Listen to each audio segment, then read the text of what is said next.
ఎత్తు 3 అడుగులే కాని ఆయన సంకల్పం మాత్రం పర్వతమంత. అందుకే తను అనుకున్నది సాధించటానికి ఎన్నో అవరోధాలు, అడ్డంకులు ఎదురయ్యాయి. ఈ క్రమంలోనే వ్యక్తులతో కాదు ఆయన పోరాటం, వ్యవస్థతోనే పోరాడి గెలిచిన ఈయన పేరు డాక్టర్ గణేష్. గుజరాత్కు చెందిన ఈ యువకుడి సక్సెస్ స్టోరీ ఖచ్చితంగా మనందరం తెలుసుకోవాల్సిందే. చూపుకి చాలా చిన్నగా కనబడుతున్న ఆయన సంకల్ప బలం మాత్రం ఎవరికీ అర్థం కాలేదు, కనిపించలేదు. కానీ ఆయనను ఆయనే బలంగా నమ్ముకున్నాడు. అందుకే ఎన్ని అడ్డంకులు ఎదురైనా ముందుకే అడుగు వేయాలి అనుకున్నాడు. ఈరోజు అత్యున్నత న్యాయస్థానం ఇచ్చిన తీర్పుతో మరొకసారి ఆయన విజయ గాథ మనందరం ఇప్పుడు చూడబోతున్నాం. ఇదిగో ఈ యువకుడే డాక్టర్ గణేష్ బరయ్య. పుట్టుకతోనే గ్రోత్ హార్మోన్ సమస్య. పొడవు పెరగలేదు. చూసే సమాజానికి చిన్నవాడిగా కనిపించాడు. కానీ ఆయన గురించి తెలిసిన వాళ్ళు అర్థం చేసుకున్నది మాత్రం ఆత్మవిశ్వాసంలో ఆయన ఎవరికీ తీసిపోడని. బాల్యం నుంచే చదువులో మెలకువ, పరీక్షల్లో మంచి మార్కులు, లక్ష్యం స్పష్టంగా ఉంది, వైద్య వృత్తి. కానీ ఇక్కడే మరోసారి విధి పరీక్షను ఎదుర్కొన్నాడు. కౌన్సిలింగ్కు వెళ్ళినప్పుడు ఎంబీబీఎస్ సీటు వచ్చింది. కానీ తక్కువ ఎత్తు కారణంగా నిరాకరణ ఎదురైంది. అతని కళ్ళ ముందే అతని కల ముగిసినట్టయింది. అలాంటి సమయంలో చాలా లో అయిపోతాం. కానీ ఈ గణేష్ మాత్రం వెనక్కి కాదు కదా, ముందుకే నడిచాడు. ముందు హైకోర్టు దగ్గర ఓడిపోయాడు. ఆ తర్వాత సుప్రీంకోర్టు. 2019లో భారత అత్యున్నత న్యాయస్థానం ఆయనకు అద్భుతమైన తీర్పునిచ్చింది.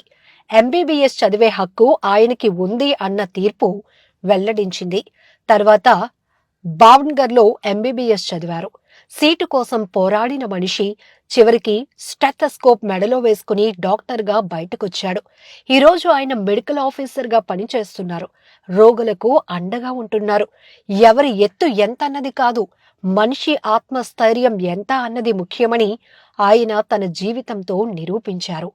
ఇది కేవలం ఓ వ్యక్తి విజయం కాదు, ఇది సమాజంలో ఒక సందేశం. శరీర పరిమితులు ఓ భవిష్యత్తుకు అడ్డు కాదు అన్న నమ్మకం. ఓ యువకుడు తన హక్కు కోసం పోరాడిన తీరు, చట్టంపై, న్యాయంపై తనపై నమ్మకం, ఇవన్నీ కలిపి ఓ బలమైన ఉదాహరణగా నిలిచింది. ఈరోజు ఆయన కథను వింటూ ఉన్న ప్రతి ఒక్కరికి ఒక్క విషయం: మీ పొడవు కాదు, మీ పోరాటమే మిమ్మల్ని ఎత్తుకు తీసుకెళ్తుందని. ఇలాంటి వండర్ఫుల్ పర్సన్స్ గురించి మనం చూడటం, వింటమే కాదు, ఆచరిస్తే, అందులో లోతుని అర్థం చేసుకునే ప్రయత్నం చేస్తే ఖచ్చితంగా మనం కూడా అంతే బలాన్ని పుంజుకుంటాం. చాలా ఆత్మవిశ్వాసాన్ని పెంపొందించుకుంటూ ముందుకు అడుగు వేయగలం. అయితే అందరికీ ఇది సాధ్యపడుతుందా అంటే పడకపోవచ్చు. కానీ ప్రయత్నం అంటూ మొదలు పెడితే ఏమో భగవంతుడి సంకల్పం కూడా తోడైతే ఖచ్చితంగా ఇలాంటి సక్సెస్ స్టోరీలు ఎన్నో మనం సొసైటీలో చూడొచ్చు. సమాజం అభివృద్ధి చెందాలన్నా, సొసైటీలో ఒక హెల్దీ అట్మాస్ఫియర్ కనిపించాలన్నా టీనేజర్స్ పైనే చాలా రెస్పాన్సిబిలిటీ ఉంది. ఎందుకంటే ఈ మధ్య కాలంలో చూస్తున్నాం, చిన్న చిన్న విషయాలకు కూడా వాళ్ళలో ఉన్నటువంటి కాన్ఫిడెన్స్ని లూజ్ చేసుకుంటున్నారు. చిన్న చిన్న విషయాలకి కూడా తల్లి, తండ్రి అనే ఆలోచన చేయట్లేదు. క్షణికవేశంతో వాళ్ళు చేస్తున్నటువంటి కఠినమైన నిర్ణయాల వల్ల ఆఖరికి ఏమీ సాధించలేకపోతున్నాము, ఏమీ సాధించలేకపోయాము, నాకెవరూ ఏమీ చేయటం లేదు, నేనెవరికి ఏది కాను అంటూ రకరకాల ఆలోచన ధోరణితో ఆత్మహత్యలకు కూడా వెళ్తున్న వాళ్ళు. ఇవి చూసినప్పుడు చాలా బాధేస్తోంది. కానీ గుజరాత్కు చెందిన ఈ డాక్టర్ గణేష్ గారి సక్సెస్ స్టోరీ విన్నాక ఖచ్చితంగా కాన్ఫిడెన్స్ లెవెల్ అలా పెరుగుతున్నాయి అనడంలో ఎలాంటి డౌట్ లేదు. మన పిల్లల్లో ప్రతిరోజు చేతిలో ఫోన్లు ఉంటున్నాయి.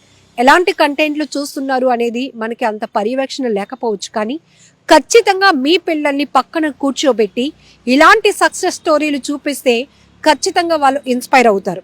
వాళ్ళల్లో దాగి ఉన్న టాలెంట్ని బయటకు తీసుకురావటం, దాన్ని ఆచరణలోనికి తీసుకురావటానికి వాళ్ళు ఒక ప్లానింగ్ వైపు వెళ్ళడానికి కూడా అవకాశం ఉంటుంది.